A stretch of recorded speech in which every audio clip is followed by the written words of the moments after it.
Since the pandemic hit, Sheriff Chris Nocco said they've actually seen a decrease in child abuse reports. And that's not because it is happening less, but rather more kids are being kept at home away from teachers and other adults who would normally notice this abuse and report it.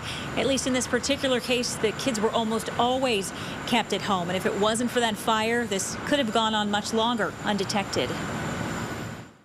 Pasco detectives say a child was held captive in their bedroom in deplorable conditions, isolated from 5 other children in the Spring Hill home. The door and window boarded up, the power switched off from the circuit breaker. There was feces and urine everywhere. There was no games. There was no television, nothing. Only when another child slid matches under the door was the victim able to light a mattress on fire in an attempt to escape.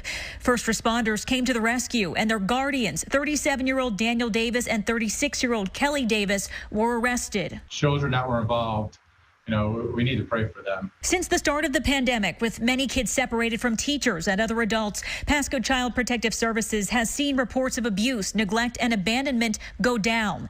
In the first 8 months of 2019, there were 4,798 cases.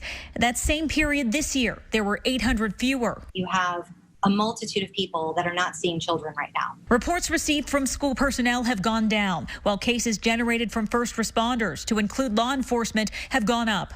Pasco detectives had been called to the Spring Hill home before, but no one, not even the victim, spoke up.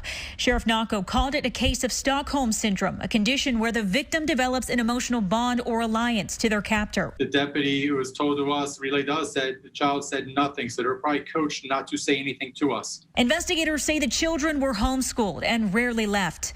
Both Daniel and Kelly Davis are charged with aggravated child abuse. During my interview with Daniel, he freely admitted that the dogs that live in that home are in better living condition than the child victim.